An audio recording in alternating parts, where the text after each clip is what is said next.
Well, that was intense. Let's hear from some Cherokee Native Americans. I wonder if their experience was different. Hello, students. My name is Sequoia, like the high school. I developed a syllabary, which are pictures that represent multiple symbols. This gave us a written form of our language. It took me about 12 years to develop this written language. This also led to the Cherokee Phoenix, which was a newspaper that one half was written in our syllabary and the other side was written in English. It was published in our capital, New Echota, and read throughout our territory. We truly tried to make ourselves more and more like American settlers.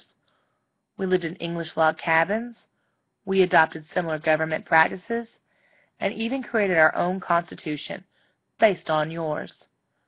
It just wasn't enough. The gold in our land was much more valuable. I developed the Cherokee government and became the primary chief prior to the removal of my people. I led the Trail of Tears trek towards Oklahoma. Even though I lost my wife, I never gave up faith on the U.S. government until my dying day.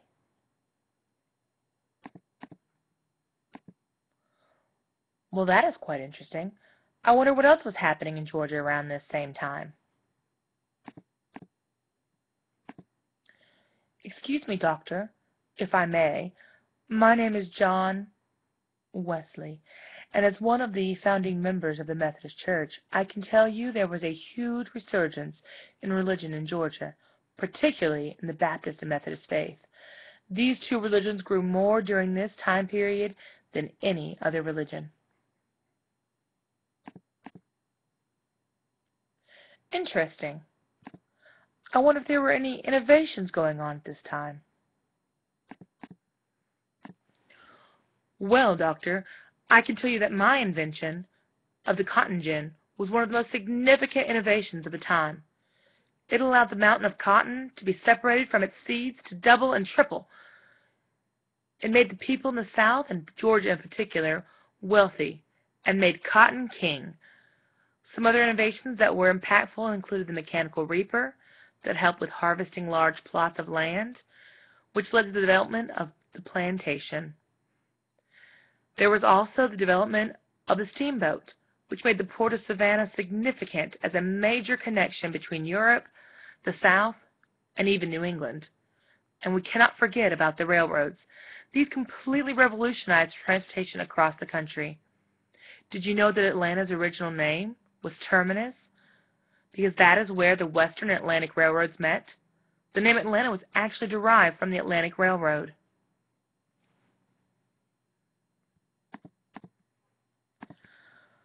Funny how it was a transportation hub that grew into a large city, and now it is a large city that still remains a huge transportation hub.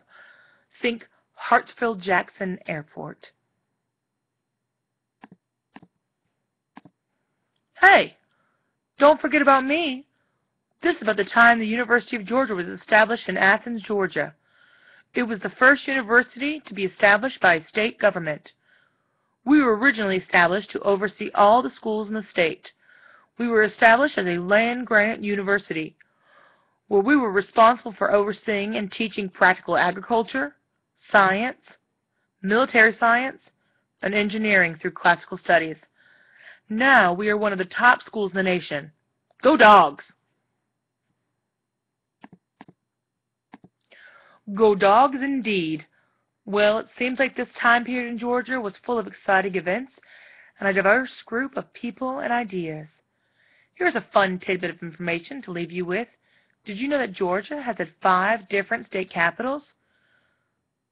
You've gone from Savannah to Augusta to Louisville to Milledgeville and then finally to Atlanta.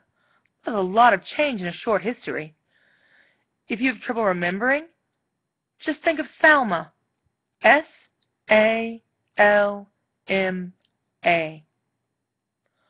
Well, that is about all the time I have today. I think there's something I'm forgetting. Oh well, I'm sure Miss Crain will fill you in. That is why there are some extra blanks on the organizer, I'm sure. Until next time, remember, bow ties are cool, good grades are cool, Miss Crain is very cool.